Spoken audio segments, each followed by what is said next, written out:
What's up, everybody? Jordan Tremaine here with another book review, and today we're gonna talk about Principles. Alright, so here's a book right here, Principles. The guy that wrote this, his name is Ray Dalio. If you don't know who Ray Dalio is, he's like major investment dude. He runs Bridgewater, or he used to run Bridgewater. I'm not sure if he retired yet or not. But that's like major investment firm that's made like bunch of money and is one of like the most powerful investment firms that have ever existed ever. And he started it from scratch and built it up to that point. And it's still open and operating today. This guy is still alive today. And he developed this methodology for how to run that company and run his life, and then took the time to codify that, to write it down, and then over time revise it, and then write that down, and then live some more life, learn some more lessons, and revise it, and revise it, and revise it. And this is what he's come up to after years and years and years of doing that. And to his credit, he's made a multi-billion-dollar company, so he has some evidence that his principles work. So there's two things in there. Not only does he have a tested and proven method because it was successful in the business sphere, but he actually took time to write his principles down, which we're going to get into this thing called radical transparency or radical truth in a second. But a lot of people say they have character, a lot of people say they have principles, but because they're not written down, they can change at any time, and they could be like, oh, that's not what I meant this, or that's not really one of my principles, I follow this instead. But when you write something down, you have accountability. And by doing this, Ray has created accountability for himself and the people in his company, the people in his family, the people in his life. And I think that is an amazing thing to try and do. So let's get into it. So Ray has this idea called radical transparency, where the truth is a good idea. That's basically it. Transparency means tell the truth. He basically believes there's nothing wrong with the truth. You can be rude, and sometimes you have to be careful, but you should tell the truth. You should be honest, you shouldn't lie, and that helps everything get better, as long as everybody involved is also telling the truth. One truth guy and 5 liars is not a good mix, but 6 truth guys is a good mix. So when he was building his company, Bridgewater, he was trying to figure out ways that he could get everybody to tell the truth all the time. And he realized that, much like in that book, The Go-Giver, every good business practice is a life practice, that the business and personal life mirror each other. Ideally, you'd want to go to work with people you like, that are a part of your life, and you work and play with people that you enjoy. You're able to use the same rules. You're able to tell people what happened at work when you're at home, and at home you're able to talk to people if you're going through something at work, or both ways. And it's nice to be able to tell the truth and not have to make up lies or omit this for that person, but tell this version of the story to this person. Just tell the truth and we'll move on. But Ray found that for a lot of humans, for a lot of different reasons, including himself, so basically for everybody, there's places where it's difficult to tell the truth, or difficult to hear the truth, listen to it, and accept it. So he started coming up with principles and methods for helping people to be radically transparent. And that's what this book is. His list of principles for work and for life that help people to live truthfully, to tell honest accounts of what happened to each other, and to be able to listen to it, take that information, and do something with it. That's like the whole premise of this book is totally awesome, where it's like how to tell the truth, how to get other people to tell the truth and deal with the truth, which increases all these cool things like accountability and trust and relationship integrity and all this kind of stuff. So I really appreciated that. But then even further than that, because he's running a business, an investment business, he also tries to turn these principles into algorithms. So this book is a part of his like lifelong quest to create a system that people can actually use to be radically transparent. And part of that is rules and principles, but just because you wrote something on a piece of paper doesn't mean people are going to do it. So in addition to this, he's created tools that people can use that help them with this, in the form of programs and algorithms. So for instance, he's done a lot of work to create algorithms that mirror his principles. And so let's say one of the principles is believability weighting, where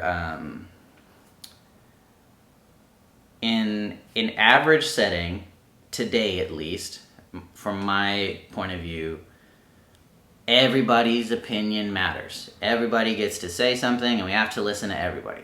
And I'm not saying that's bad, but there's a lot of cases where somebody's an expert and somebody's a novice, so you should probably just listen to the expert and almost always ignore the novice, because we need to be right about this. This person has a PhD, that person watched 2 YouTube videos, so who should you believe?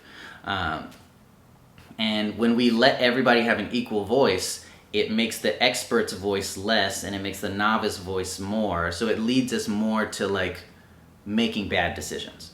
And so one of the parts of radical transparency that Ray has come up with is believability weighting. And he's come up with algorithms and programs that allow data to be taken over time for people's choices, people's expertise, people's psychology, and all this kind of stuff to come up with a weighting scheme in different situations for different people. So when they vote on stuff, we can say, actually, this guy is a proven expert, and here's all the reasons why he's a proven expert. And this person is new, here's all the reasons why they're new. So maybe he should get 2 votes, and this person should only get 1 vote.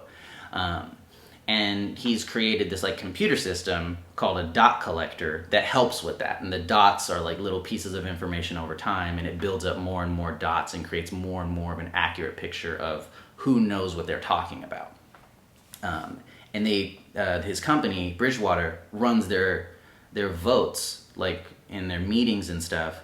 They'll vote, and then they'll show on the screen, like without weighting, so everybody has an equal vote. Here's how many people said yes or no percentage-wise, and then with weighting, here's how it panned out. And sometimes like the results will be opposite, because like now once you give the experts more weight, like this totally changes the way the decision looks. So that's very interesting. That's one example.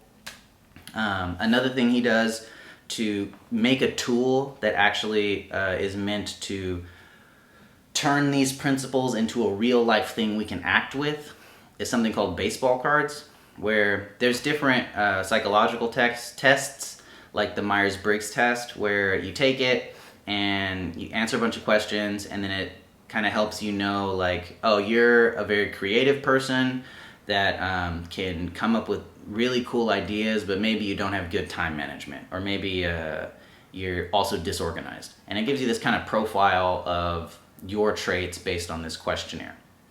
And it's not perfect. I don't think the point of it is to be perfect, it's to start getting a good idea.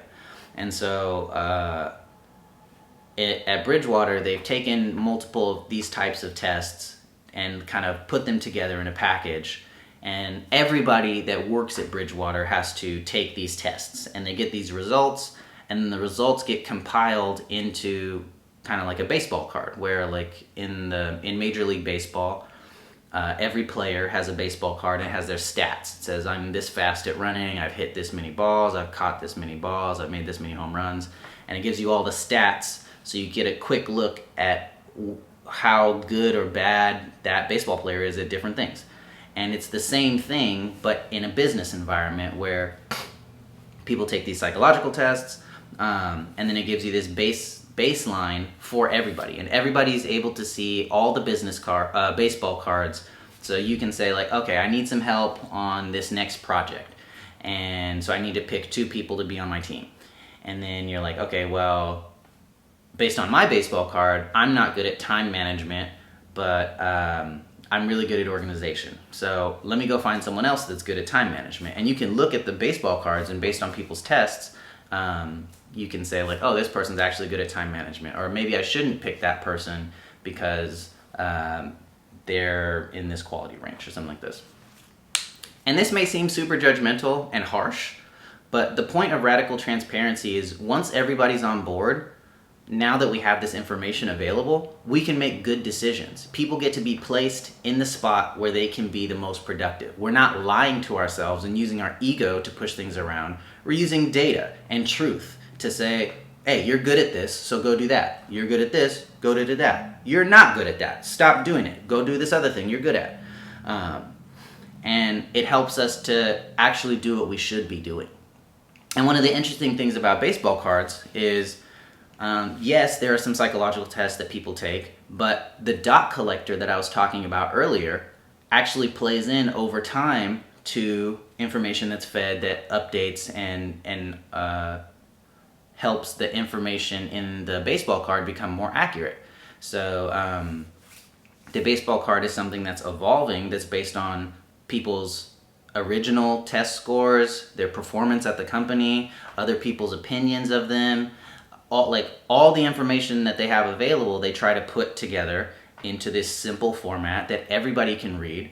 And it helps with performance reviews. It helps with putting people on the right team. It helps with, oh, we have this new project and we need somebody that can really keep the schedule. Okay, who, based on the dot collector and baseball cards, I'm like, who is the person that can keep the schedule? Not the person that I like, not the person who I think can keep the schedule. Who has proven results of keeping schedules? Oh, it's Tom, so let's use Tom. And using these principles, he's created tools like these that help you do things. And because they're principles that are created into tools and they run the same way for everybody, it helps with fairness. It helps everybody stay on board. Everything's written down and everybody can go look at how the decision was made. And so there's a lot less of this like, oh, you only picked him because he's your cousin's wife or something like that. And it's like, no, I picked him because he has an 85% score and you have an 82% score. He has 3% more than you. That's why I picked him. And all the information, it's radically transparent. It's open so everybody can see it. And that helps a lot with people accepting it and understanding where they are and where other people are. He did go into a little bit, especially because investment has something to do with sensitive information. So there are cases at Bridgewater where he doesn't share all the information, but he has good reasons for that, and he's open with the people that he works with, like, hey, we're not sharing all the information about this for obvious reasons, like we don't know if it's true yet, or there's a serious risk that if this information leaks out that we could lose billions of dollars or something like that.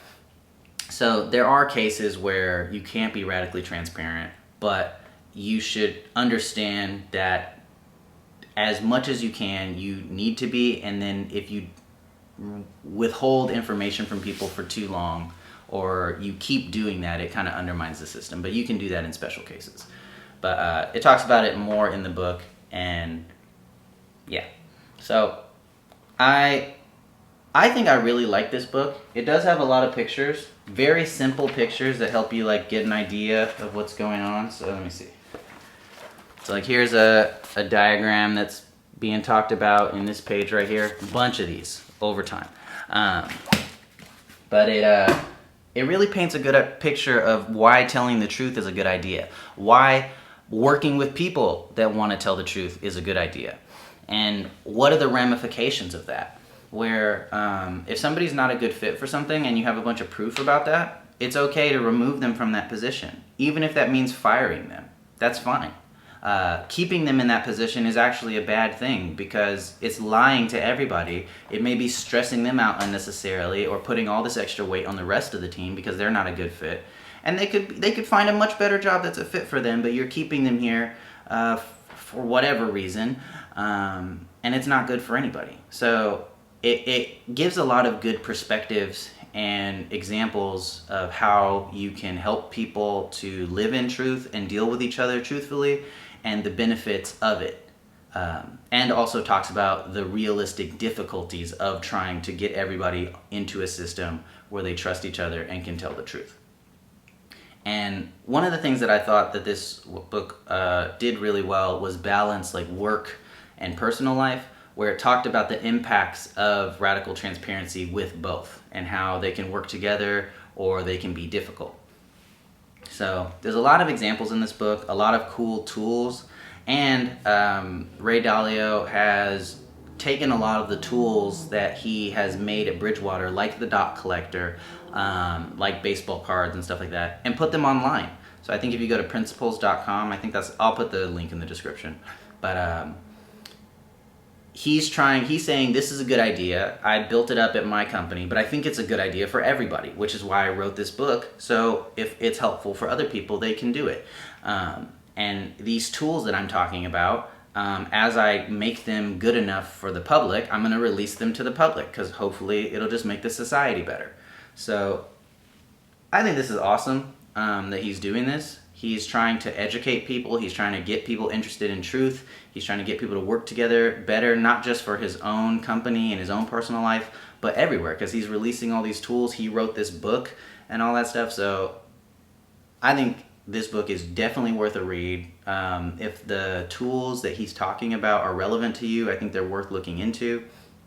And it could be scary to tell the truth. It could be scary to listen to the truth and deal with it. But long term, it's a much better strategy. Some things are difficult but good for you, like exercise. Long term, exercising is good for you, even though on the day-to-day, exercising may be harder. And this is, I think, the same thing. Long term, the truth is way better for you. But on the day-to-day, sometimes it is hard to tell the truth. Sometimes it is difficult to listen to the truth. And this guy helps us get a lot of tools to do that well. So this has been another book review with an actual real physical book. Look at that. On Principles by Ray Dalio. I highly recommend this book. It is not a difficult book to read. It has a bunch of pictures in it. And it gives you rules. And they line them out in a cool way where it's easy to go back to different parts of the book. And, oh, what was that one part about? Let me go look at that part. And you don't have to read the whole book to get a piece. It's even built in a way where if you're only interested in one part of the book, it gives you kind of a summary at the beginning. And it says, hey, if you only care about section 8, go just skip there and read that. And if that helps you, cool. Because this guy's just trying to help people. But yeah, this has been another book review by Jordan Tremaine. And I will see you guys later.